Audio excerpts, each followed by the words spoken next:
अयोध्या और राम का नाता तो कई युगों से है, लेकिन राम और रामराज के बाद अयोध्या हर शासक के साथ बदलती गई। बौद्ध साहित्य के प्राचीन ग्रंथों में 16 महाजन पदों का जिक्र है। इनमें से एक कोसल था, जिसकी राजधानी अयोध्या थी। कुछ इतिहासकारों का मानना है कि 57 ईस्वी में यहां मंदिरों के रिनोवेशन का काम हुआ था। तब यहां कुषाण वंश के कनिष्क का राज था। अयोध्या पर गुप्त वंश के स्कंदगुप्त का राज 454 से 467 ईस्वी तक था। विक्रमादित्य की उपाधि लेने वाला स्कंदगुप्त खुद को राम मानता था। उसने अपनी राजधानी साकेत बनाई और उसका नाम रखा अयोध्या।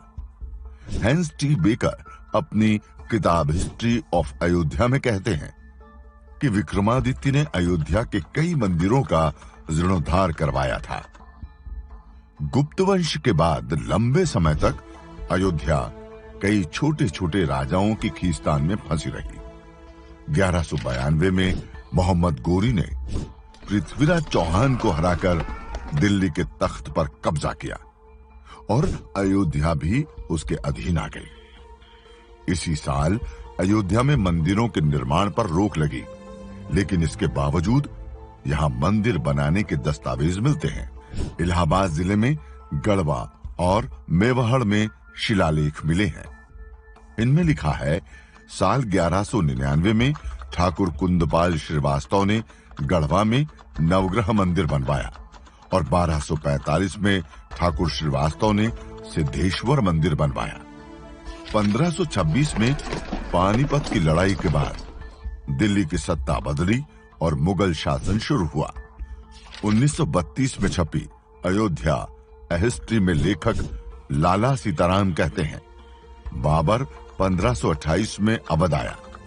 जाने माने फकीर फजल कलंदर के कहने पर उसने अपने सिपहसालार मीर बाकी को हुक्म दिया कि राम जन्म स्थान पर बने मंदिर को तोड़कर मस्जिद बनाए।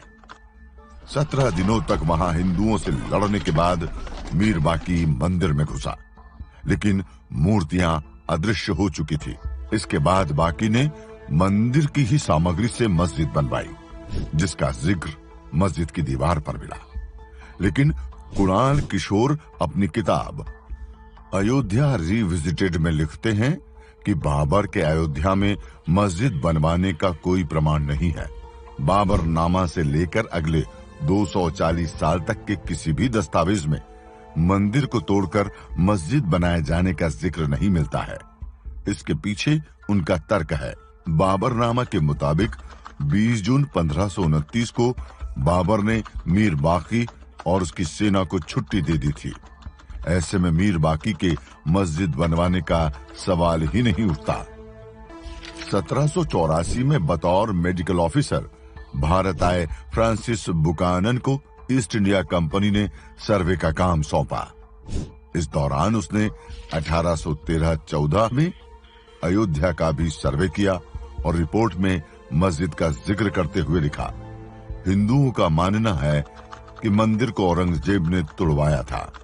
यह मस्जिद बहुत मॉडर्न है और उस पर लिखा है कि इसे बाबर ने बनवाया था।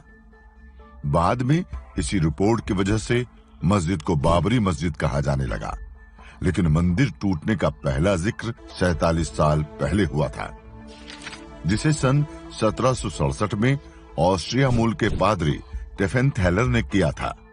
अयोध्या और फैजाबाद में 6 साल बिताने वाले टेफेनथेलर ने जो वृतांत लिखा है, उसमें मंदिर के टूटने और औरंगजेब द्वारा मस्जिद बनवाने का जिक्र है। यानी मंदिर टूटने या मस्जिद बनाए जाने पर इतिहास भी एक मत नहीं दिखता। लेकिन 1528 में बनी बाबरी मस्जिद कैसे बनी, विवाद की वजह